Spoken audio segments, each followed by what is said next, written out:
Hello students, this is your economics teacher Ayana. I hope you are well and utilizing the time wisely. In the previous class, you learned about meaning of international economics, subject matter of international economics and theories of international trade. Today, you are going to learn about gains from international trade, terms of trade and balance of trade versus balance of payments. Students, watch this video very carefully till the end. Fine, let us enter into the topics. Students, take the page number 132. First, we will discuss gains from international trade. International trade helps a country to export its surplus goods to other countries and secure a better market for it.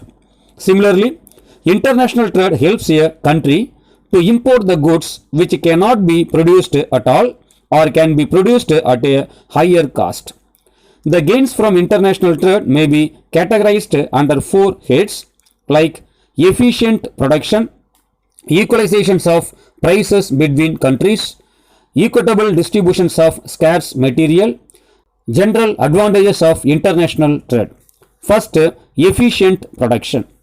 International trade enables each participatory country to specialize in the productions of goods in which it has absolute or comparative advantages. International specializations offer the following gains.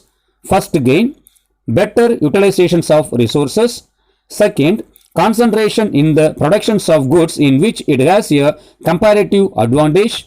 Third, saving in time. Fourth, perfection of skills in production. Fifth, improvement in the techniques of production. Sixth, increased production. Seventh, higher standard of living in the trading countries. Second gain from international trade, equalizations of prices between countries. International trade may help to equalize price in all the trading countries. First, price of goods are equalized between the countries. Second, the differences in only with regard to the cost of transportation. Third, price of factors of production are also equalized. Third gain from international trade, equitable distributions of scarce material. International trade may help the trading countries to have equitable distributions of scarce resources. Last gain from international trade, general advantage of international trade. First, availability of variety of goods for consumption. Second, generation of more employment opportunities. Third, industrialization of backward nations. Fourth, improvement in relationship among countries. Fifth, division of labor and specialization. Sixth, expansion in transport facilities. Students, second, you are going to learn about terms of trade. The gain from international trade depend upon the terms of trade, which refers to the ratio of export prices to import prices. Meaning of terms of trade, it is the ratio at which the goods of one country are exchanged for goods of another country. It is expressed as the relationship between export price and import prices. Terms of trade improves when average price of export is higher than average price of imports. Types of terms of trades. The different concept of terms of trade were classified by Gerald M. Mayer into the following three categories. Terms of trade related to the ratio of exchange between countries. There are three types of terms of trade. One is net barter terms of trade, cross barter terms of trade, income terms of trade. First, net barter terms of trade. This type of trade was developed by Taussig in 1927. The ratio between the price of exports and imports is called the net barter terms of trade. It is named by Wiener as the commodity terms of trade. It expressed as Tn is equal to Px by Pm into 100, where Tn is equal to net barter terms of trade, Px is equal to index of export price, Pm is equal to index of import price. This is used to measure the gain from international trade. If Tn is greater than 100, then it is a favorable terms of trade, which will mean that for a rupee of export, more of imports can be received by a country. Second, cross-border terms of trade. This was developed by Dosik in 1927 as an improvement over the net terms of trade. It is an index of relationship between total physical quantity of imports and the total physical quantity of exports. Formula for cross-border terms of trade: Tg is equal to Qm by Qx into 100, where Qm is equal to index of import quantities, Qx is equal to index of export quantities. If for a given quantity of export, more quantity of imports can be consumed by a country, then one can say that terms of trade are favorable. Third, income terms of trade. The income terms of trade was given by G.S. Dorrance in 1948. It is the index of the value of export divided by the price index for imports multiplied by quantity index of exports. In other words, it is the net border terms of trade of a country multiplied by its export value index. Ty is equal to Px by Pm into Qx, where Px is equal to price index of export, Pm is equal to price index of imports, Qx is equal to quantity index of export. Next, terms of trade related to the interchange between productive resources. First, the single factorial terms of trade. Wiener has devised another concept called the single factorial terms of trade. As an improvement upon the commodity terms of trade, it represents the ratio of export price index to the import price index adjusted for changes in the productivity of a country factors in the production of exports. Symbolically, it can be stated as Tf is equal to Px by Pm into Fx, where Tf stands for single factorial terms of trade index, Fx stands for productivity in export. Second, double factorial terms of trade. Wiener constructed another index called double factorial terms of trade. It is expressed as TFF is equal to Px by Pm into Fx by Fm, which takes into account the productivity in country's export as well as the productivity of foreign factors. Here, Fm represents import index. Thirdly, you are going to learn about balance of trade versus balance of payments. Balance of trade and balance of payments are two different concepts in the subject of international trade. First, balance of trade. Balance of trade refers to the total value of a country's export of the commodity and the total value of imports of a commodities. Only export and imports of commodities are included in the statement of balance of trade of a country. Movements of goods, that is export and imports of commodities, are also known as visible trade, because the movement of commodities between countries can be seen by eyes and felt by hands and can be verified physically by customs authorities of a country. Favorable balance of trade. If the value of export in a country is higher than the value of import, then the trade in that country will be called as favorable balance of trade. For example, Japan.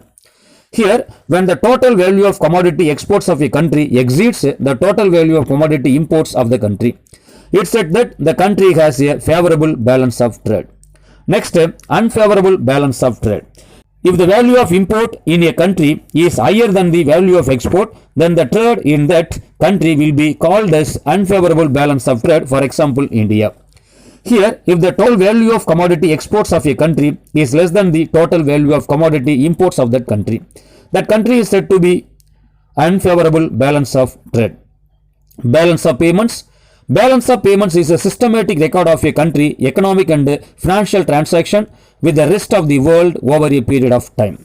When a payment is received from a foreign country, it is a credit transaction, while a payment to a foreign country is a debit transaction. The principal item shown on the credit side are exports of a goods and services, transfer receipt in the form of gift, etc. from foreigners, borrowing from abroad, foreign direct investment and official sale of reserve assets including gold to foreign countries and international agencies. The principal items on the debit side include imports of goods and services, transfer payments to foreigners, lending to foreign countries, investment by residents in foreign countries, and official purchase of reserve asset or gold from foreign countries and international agencies. Components of balance of payments. The credit and debit items are shown vertically in the balance of payments account of a country. Horizontally, they are divided into three categories, that is the current account, second capital account, third the official settlement account or official reserve asset account. First, current account. It includes all international trade transaction of goods and services, international service transaction. Second, the capital account. Financial transaction consisting of direct investment and purchase of interest bearing financial instruments, non-interest bearing demand deposits and gold fall under the capital account. Third, the official reserve asset account. Official reserve transaction consists of movements of international reserve by governments and official agencies to accommodate imbalance arising from the current and capital accounts. Next, balance of payments disequilibrium. The balance of payments is said to be balanced when the receipt are and payments are just equal. R by P is equal to 1. Favorable balance of payments. When receipt exceed payments, the balance of payment is said to be favorable, that is R by B greater than 1. Unfavorable balance of payments. When receipt are less than the payments, the balance of payments is said to be unfavorable or adverse balance of payments, that is R by B less than 1. Types of balance of payments disequilibrium. There are three main types of balance of payments disequilibrium which are discussed below. First, cyclical disequilibrium, secular disequilibrium, structural disequilibrium. First, cyclical disequilibrium. Cyclical disequilibrium occurs because of two reasons. First, two countries may be passing through different parts of business cycle. Secondly, the elasticity of demand may differ between countries. Second, secular disequilibrium. The secular or long run disequilibrium in balance of payments occurs because of long run and deep-seated changes in an economy as it advances from one stage of growth to another. In the initial stage of development, domestic investment exceeds domestic savings and imports exceed export, as it happens in India since 1951. Third, structural disequilibrium. Structural disequilibrium changes in the economy may also cause balance of payments disequilibrium. Such structural change includes development of alternative source of supply, development of better substitutes, exhaustion of productive resources, or change in transport routes and cost. Causes for balance of payments disequilibrium. The following are the major causes producing disequilibrium in the balance of payments of a country. First, cyclical fluctuation. Cyclical disequilibrium in important countries is caused by their cyclical fluctuations, their paths and magnitudes. World trade shrinks during depression while trade flourishes during prosperity. Structural changes. Structural disequilibrium is caused by the structural changes brought by huge development and investment program in the developing economies. Such economies may have high propensity to import for want of capital for rapid industrialization, while export may not be boosted up to that extent. Third, development expenditure. Development disequilibrium is caused by rapid economic development which result in income and price effects. The less developed countries in the early stage of development are not self-sufficient. Income, savings and investment are absolutely low. They depend upon developed countries for imports of commodities, capital and technology. Exports potential is low and import intensity is high. So the less developed countries suffer from adverse balance of payments. Fourth, consumerism. Balance of payments positions of a country is adversely affected by a huge increase in consumption. This increases the need for imports and decreases the capacity of export. Fifth, demonstration effect. Deficit in the balance of payments of developing countries is also caused by demonstration effect which influence the people in underdeveloped countries to imitate Western styles good. This will raise the propensity to import causing adverse balance of payments. This is good for the developed countries. Sixth, borrowing. International borrowing and investment may cause a deficit in the balance of payments. When the international borrowing is heavy, a country's balance of payments will be adverse since it repays loans with interest. Servicing of debt is a huge burden. That is why the UDC or underdeveloped countries are forced to borrow more.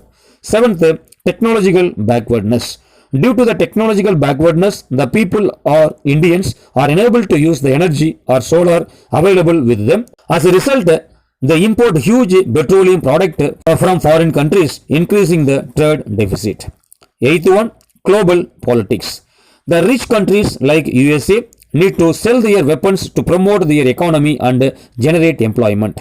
Hence, wars between countries, for example, Iran and Iraq, Pakistan and India, are stimulated. In order to win the wars, the poor countries are forced to buy the weapons from rich countries using their exports, earnings and creating trade deficit. Thus, UDCs are trapped forever.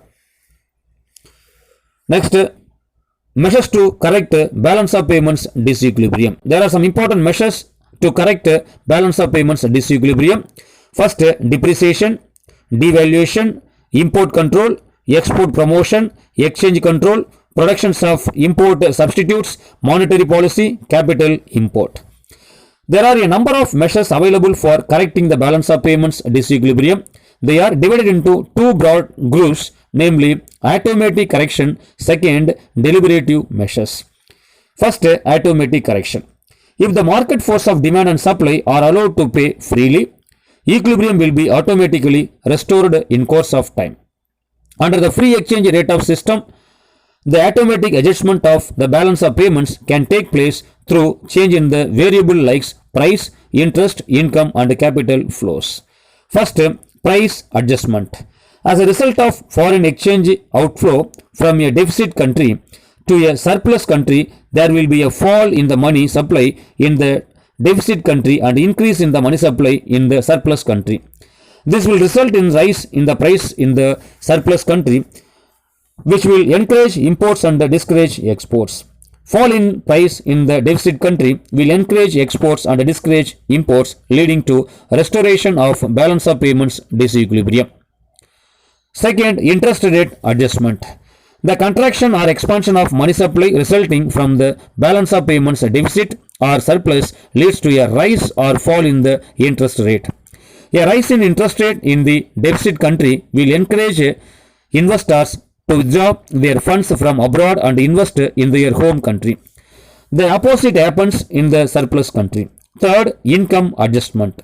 A nation with payment surplus will experience rising income, which will increase imports and thereafter equilibrium is restored or recap in balance of payments. Fourth, capital flows. Change in the interest rate consequent to the balance of payments disequilibrium will encourage capital flows from the surplus nation to deficit nation, helping restoration of the balance of payments equilibrium. Second point, deliberative measures. The deliberative measures may be broadly grouped into monetary measures, trade measures and miscellaneous measures. First, monetary measures. Monetary contraction. High domestic price level is responsible for high imports and low exports. In order to control inflation, the Central Monetary Authority controls gridage. As a result, the price comes down and exports increases. This will help to correct adverse balance of payments. However, if gridage is controlled, investment will decline, production will go down, price will increases. This is the cause of confusion between government and Reserve Bank of India in 2010s. Second, devaluation. Devaluation means deliberate reductions of the official rate at which domestic currency is exchanged for another currency. In other words, devaluation refers to a reduction in the external value of a currency in terms of other currencies. For example, instead of 70 rupees per US dollar, making 80 per US dollar. A country with fundamental disequilibrium in the balance of payments may devalue its currency in order to stimulate its exports and discourage imports to correct the disequilibrium. Devaluation makes exports cheaper and imports dearer. That means making Indian goods cheaper for foreigners and foreign goods costlier for Indians. Third, exchange control. Exchange control means the state intervention in the forex market. It is a popular method employed to influence the balance of payments positions of a country. Under exchange control, the government or central bank assumes complete control over the foreign exchange reserves and earning of the country. The recipients of foreign exchange, like exporters, are required to surrender foreign exchange to the government or central bank in exchange for domestic currency. Third, trade measures. Trade measures include measures to promote exports and to reduce imports. Export promotion. Export may be encouraged by reducing or abolishing export duties. Second, providing export subsidy. Third, encouraging export production by giving monetary, physical instructions, incentives. Second, import control. Imports may be controlled by imposing or enhancing import duties, restricting imports through import quotas, licensing, and even prohibiting altogether the import of certain non-essential items, but this would encourage smuggling. That's all for today. We will continue in the next class. Finish the assignment by clicking the link below.